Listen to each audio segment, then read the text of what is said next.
This is my garden, and 5 days ago it looked like this. And I'm trying to create the best garden anyone has ever seen in England by creating an underground cinema with a viewing window into a beautiful British pond. But thanks to this drain, that might not happen. So we did think about putting it here, but let me show you the plan. So the plan is to have every element that I've ever dreamed of in one garden. But as you can see, it's a mammoth task. So we broke it down into 5 simple zones. Zone number 1, which we have now completed, is the English garden. Zone number 2 is going to be the outdoor kitchen area. Zone number 3 is going to be the wild area. Zone number 4 is going to be the outdoor buildings. And zone number 5 is going to be the cherry on top, which is going to be this huge pond with a viewing window into the cinema. And today we are going to be working in zone 2, which is going to be the outdoor kitchen. We need to work back from the garden all the way to the creme de la creme, the cinema. Now, if I'm going to be putting a hard surface in, we want to add drainage. 2 reasons. Everything that falls within your property, you kind of want it to stay within your property. And number 2 is we are in a prone flooding area. We already know what's going on with the drains in the garden, it's constantly flooding. So I'm going to try and add in as much drainage as possible. Now, when we are installing a patio, we really want to add drainage in. We want to take the water from the main of the patio and put it back into the ground. And to do that, normally we use a channel drain like this. But because we've got a beautiful curve in, you'll see that there's a terrible gap on the back side. Now, we're going to be using brand new technology from Vodaland, which is this stuff. It is basically like a snake. So then when we come in, I'll just use 3, it'll be easier. As we come in, you'll see that that gap completely disappears. How cool is that? Let's get it installed.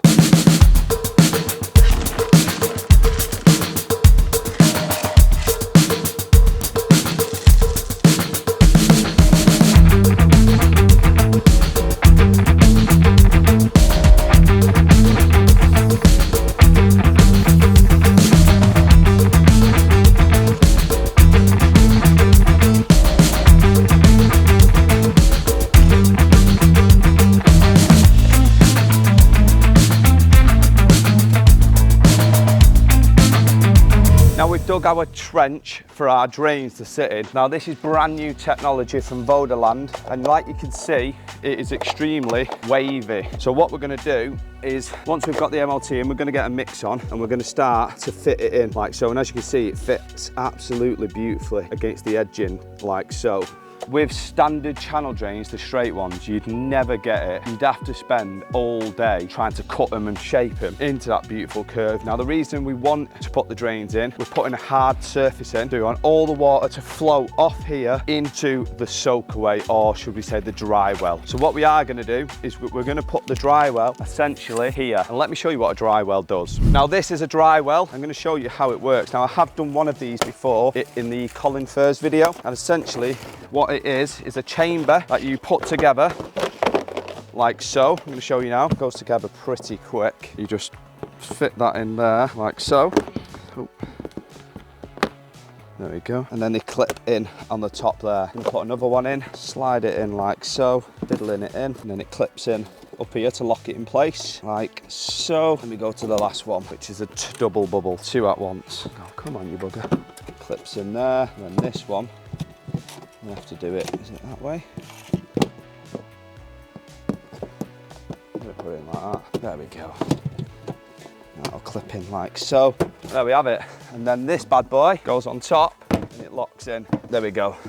So this is going to sit in the ground. We're going to literally plumb the drains right in to there using a 4-inch like so, and that will sit on there. So the water from the patio is going to go straight into this dry well and soak away into the ground. It is now time to sink our dry well. Vodaland, baby. Now these, I'll put a link to these. Everybody, now I'm saying everyone, should have some sort of soak away in the garden. This is literally the best form of a solution to stop your garden from flooding. Whether you put it under your lawn, if you've got a big soggy lawn, or if there's parts of your garden that floods all the time, sinking one of these in will make a massive difference. And I'll show you at the end of this video how it all works.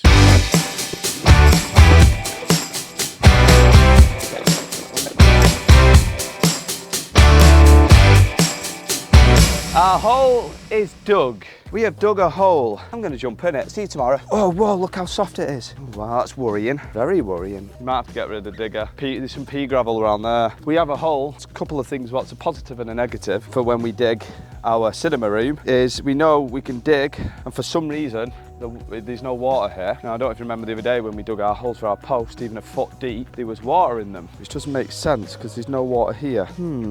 But if we leave it for a little bit, will the water seep in? Yes.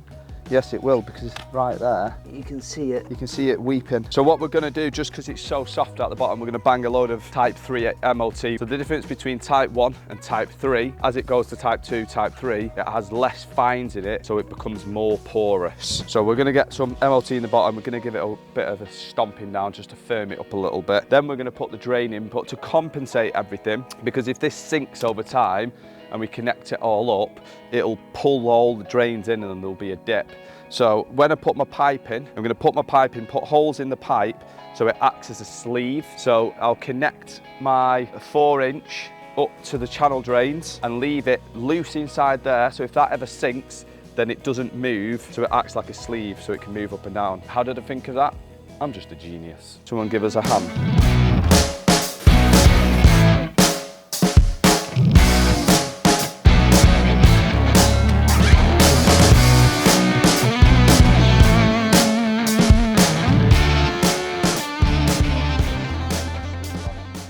Now we have sunk our dry well in the ground, ready to soak up all that water. So you can see a channel down this side and a channel down that side. Each end of each channel is going to be ever so slightly higher to feed in to this, only ever so slight, so the patio fall is going to fall from the fence this way. Now what I was also considering is, depending on what outdoor kitchen we put in, if we put one with an aluminium frame, don't really need to worry about footings. If we go to build one, then we do need to think about footing. So I do need to think of that pretty quick, because there's no point installing all this and then digging footings there. So we potentially will either build one out of timber, a timber frame, and then clad it with either porcelain or something or other, or we go for an aluminium build one ourselves and we build it up. Like the Home Improvement did one not too long ago, pretty cool, so we might do something like that. But for now, what I do need to do is start to install my channel drains down here to know where this is going to be, because this might need moving ever so slightly, like to kind of here. We don't know yet until we've put that line in. So we'll start to install them over that way. If you do have any questions, please let us know in the comments. Let's get it installed.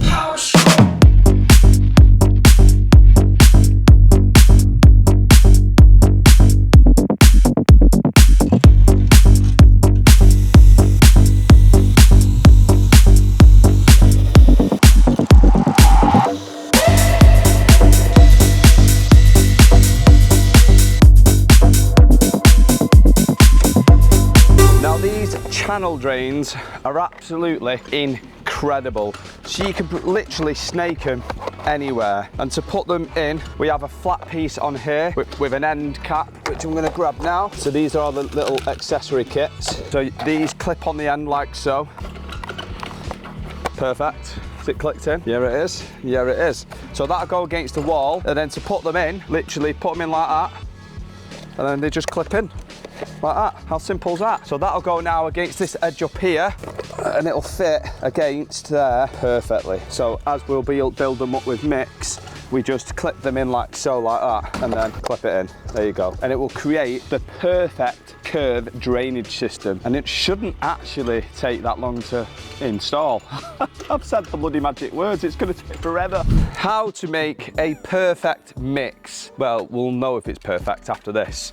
So we put 6 shovels in to the mixer. I've already put 4 in, but I'm going to put 1 in for good luck in case I didn't count right. Then what I'm going to do is going to get my bag of cement. Where's David? Is he walking down here? Leave that barrow there a sec, Dave. Just come and show. I'm going to show you this trick. Do you know how to get 2 perfect bags of cement out of 1?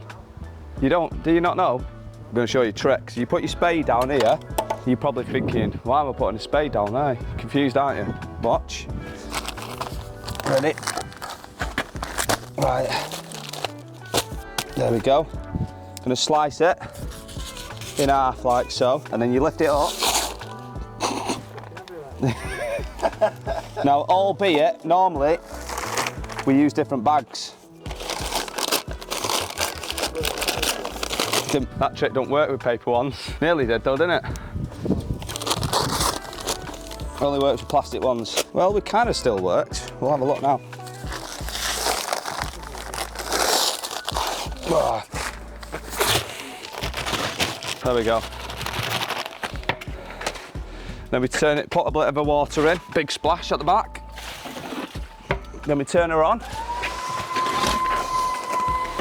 And then we stick 6 massive shovels in.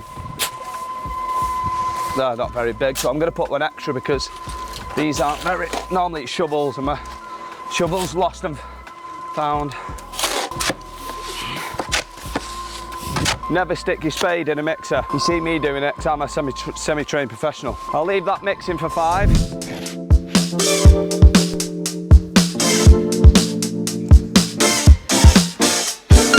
So now what I need to do is mound that up a little bit and get it as close to there as possible so we know where to bury that.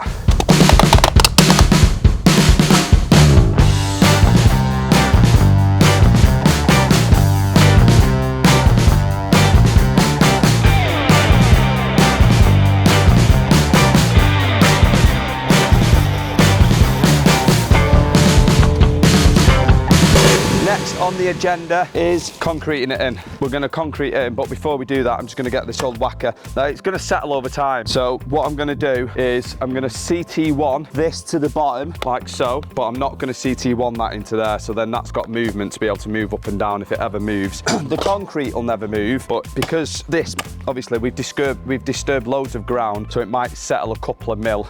But once it's in, we're going to give it a good old whack with the whacker. But for now, that'll do. So essentially water's going to come all the way down there, drop into there, and then up there, it'll be very so slightly higher that side. You will not notice because I'm going to come 5 mil with the porcelain, 5 mil off the drains, and then grout it in because porcelain's really difficult to split like that. You can't do it. So the fall of the patio will be a 1 in 60 from the top of there down to here, and that will be perfect.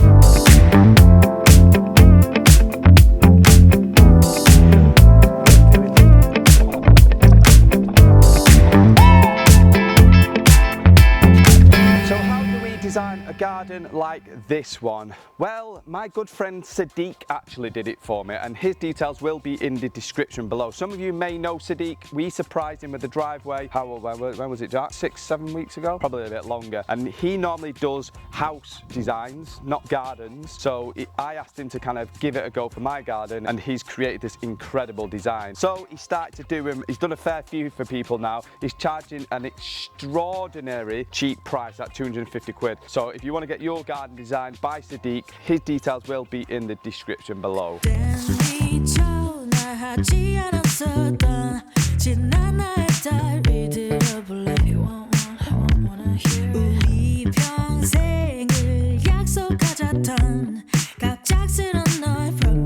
I've now got a very slight fall from here into there and from up there into there. Incredible. Job well done. So that is the drains in. A little bit longer than expected, but it's the first time working with them. But if I'm being brutally honest, they were easier to go together than the drains that we've used before. As you've seen, they just clip together. It looks right. I'm going to send the drone up in a minute just to make sure, but we think we've got the curve absolutely kind of bang on. Maybe. Every time I look at it, I'm looking at it more and more. I'm thinking, is it perfect? But it's as perfect as I think we're going to get it. So we've got a big, massive soakaway in there now, a dry well. We've got a fall going into it from there and a fall going into it from there. Now it is ever so slight. When we put the porcelain in, we're going to have to leave a very slight trim, maybe a 5 or 10 mil trim around, and then grout it just to kind of pinch it in so it's absolutely bang on. But you'll kind of see what I mean when we put the porcelain in. I'd love to resin this, put some resin in, have a really nice resin, but we are going to put in a outdoor kitchen, so porcelain's probably best. Right, now what I'm going to do is I'm going to use the rest of this steel edging from here. That's already good. It's pre-rusted.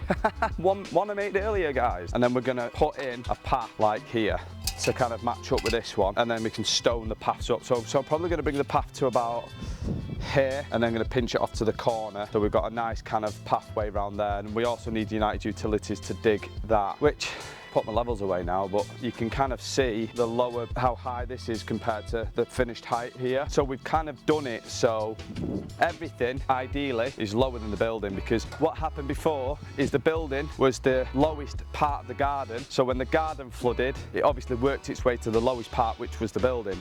Now, if you come this side and have a look, all the land around the building is lower. So if it does flood, it's going to flood in the areas we want it to flood. So it's controlled flooding. But fingers crossed we fix the problem and we don't have any flooding. We'll see. Right, time to get it stoned up and install this path. Let's bloody go.